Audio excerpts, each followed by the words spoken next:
c'est ça la grandeur, c'est ça la dignité. Donc ñu ngi nii ak waa majorité APRES défilé 2025 thème vers la souveraineté technologique et industrielle des forces armées.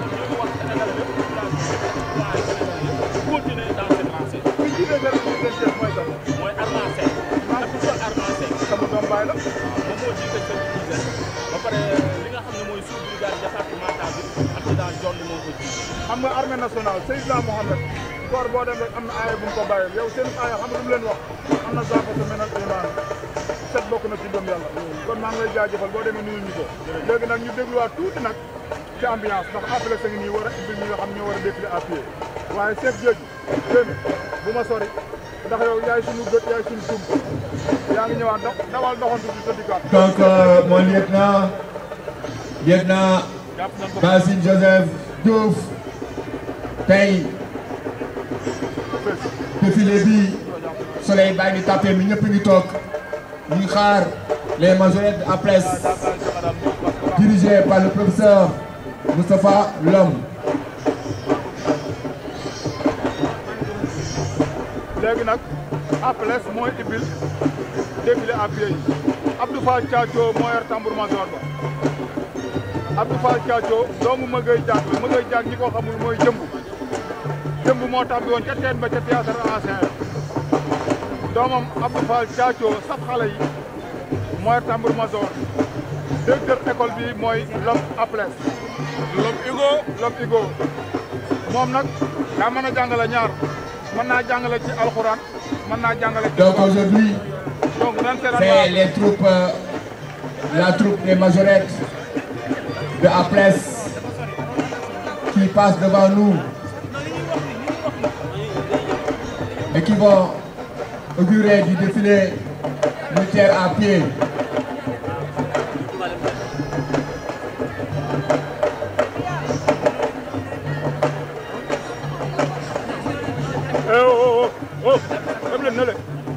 Mon lieutenant, donc ça c'est les troupes de APRES qui passent devant nous, les majorettes. Et nous le rappelons.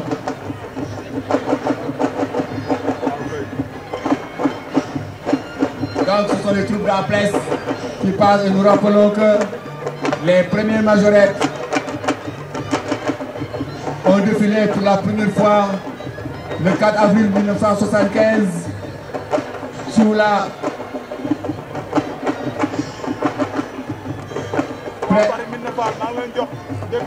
les yeux du président Léopold Sédar Senghor. C'était en 1975 et à l'époque du premier ministre Abdou Diouf.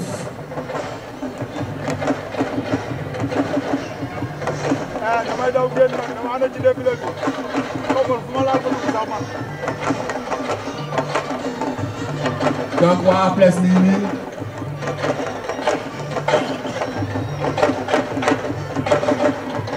mon lieutenant, c'est la chorégraphie qui reprend encore ici.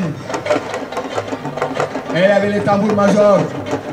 Et je rappelle qu'en 1975, il y avait Doudou Koumbaros, Doudou Rose qui a initié ces majorettes le 4 avril 1975. Et c'était devant le président Léopold Sédar Senghor, le premier président de la République, et devant le premier ministre Abdou Diouf à l'époque.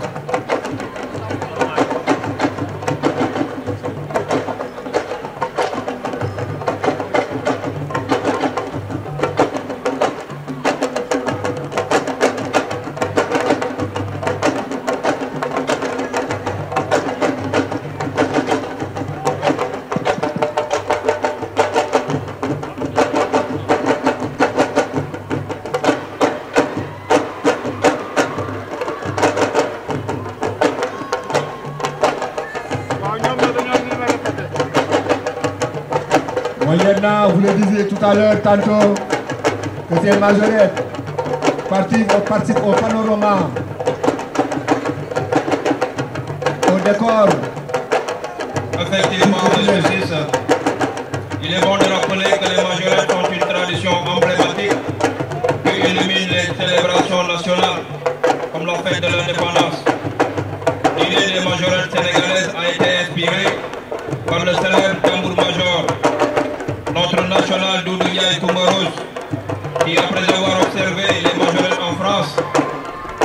adapté ce concept au Sénégal en y ajoutant une touche africaine. On les a toujours sous nos yeux et devant nous, les majorettes de la presse.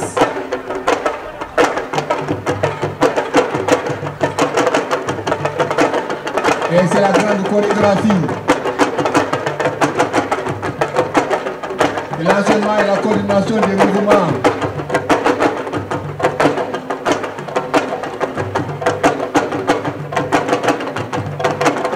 Il est bon de rappeler également que les premières majorettes ont été formées au lycée John Fitzgerald Kennedy en 1975, devenant une partie prenante des festivités nationales. Et sous la supervision de Tambour-Major Koungaï Koumbaroz. Et depuis leur création, elles ont gagné en popularité et sont devenues une attraction majeure lors des défilés, avec des chorégraphies rythmées et des tam-tams traditionnels.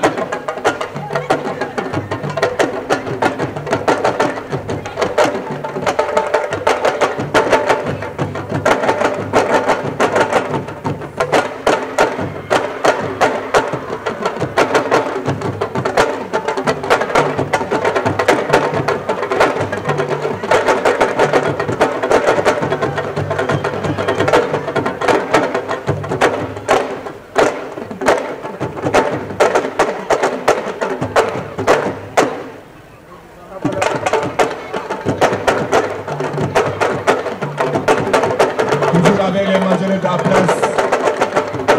Toujours avec les majorettes de la presse. Et la coordination du mouvement et cette chorégraphie qui participe à la diversité culturelle, sociologique du Sénégal.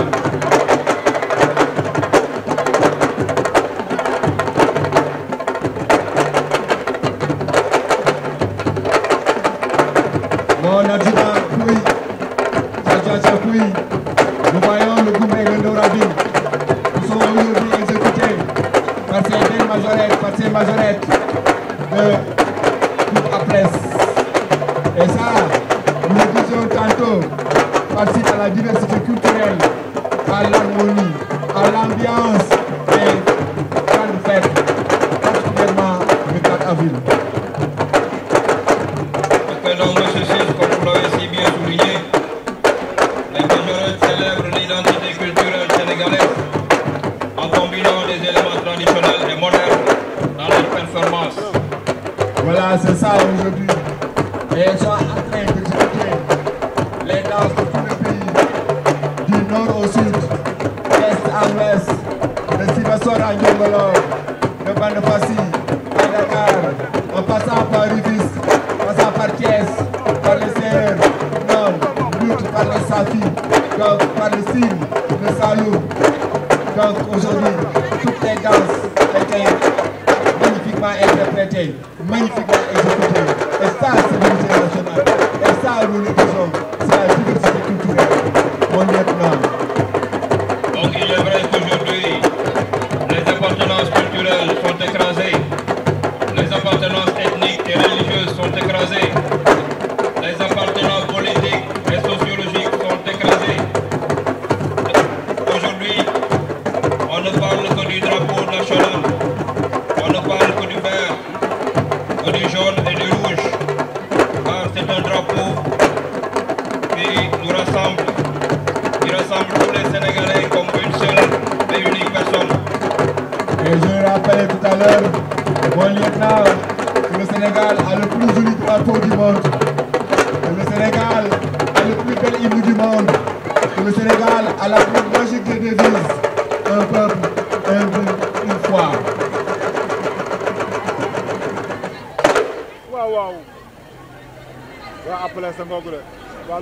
Et mon lieutenant, je rappelle que la danse est l'expression ultime de la joie. Bon, merci au groupe Applès pour cette belle prestation. Vraiment, elles inspirent les jeunes filles à participer activement à des activités artistiques et communautaires. Et lors de ces événements, comme la fête de l'indépendance, elle symbolise vraiment la fierté et l'unité nationale.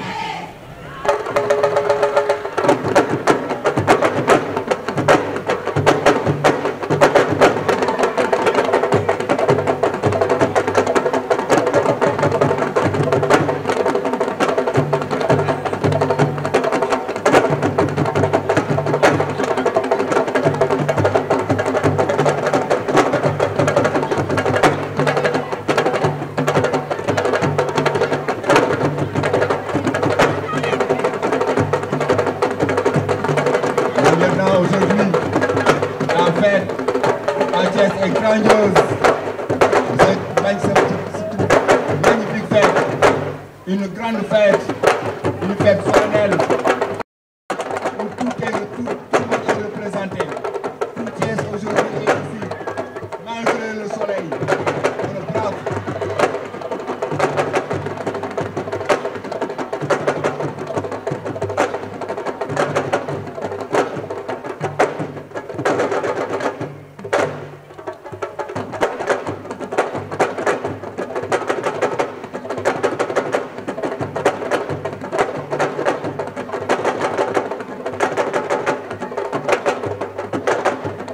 Et nous rappelons très souvent que